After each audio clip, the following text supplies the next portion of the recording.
కొంతమంది ఇబ్బందుల్లోనే అవకాశాన్ని చూస్తారు, చాలామంది అవకాశాల్లో ఇబ్బందులను చూస్తారు.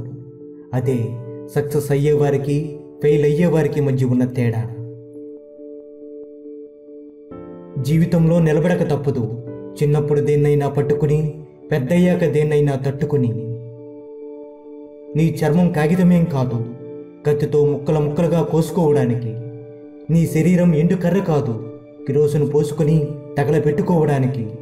నువ్వు చల్లని రూపాయి బిల్లేం కాదు, రైలు పట్టాల కింద ప్రయోగాలు చేయడానికి.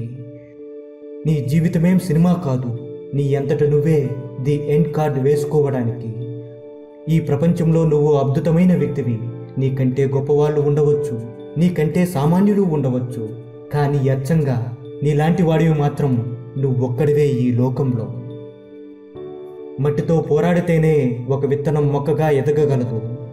ఎదురు దెబ్బలకు తట్టుకుని నిలబడితేనే ఏ మనిషి అయినా జీవితంలో ఎదగగలడు. గెలుపు అందరికీ దొరకదు, కానీ గెలిచే శక్తి మాత్రం అందరిలోనూ ఉంటుంది. మన స్వభావం నీరులా ఉండాలి. అక్కరలేని చోట వేల నుంచి జారిపోయేటట్లుండాలి.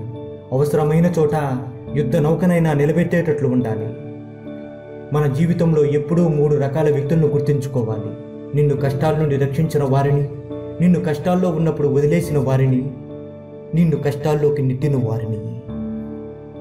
దేనికైతే నువ్వు భయపడి వెనకడిగి వేస్తావో అదే నిన్ను మళ్ళీ మళ్ళీ వెంటాడుతుంది జీవితంలో.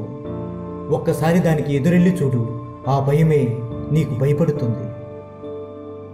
జీవితం చాలా చిన్నది. ఎవరినో ద్వేషిస్తూ కాలాన్ని వృధా చేయకు. క్షమించడం నేర్చుకో. సంతోషంగా గడపగలవు జీవితాన్ని. నీ వెనక ఉండి నీ గురించి తప్పుగా మాట్లాడే వాళ్ళ గురించి బాధపడాల్సిన అవసరం లేదు. ఎందుకంటే వాళ్ళు ఎప్పుడూ ఉండేది వెనకే.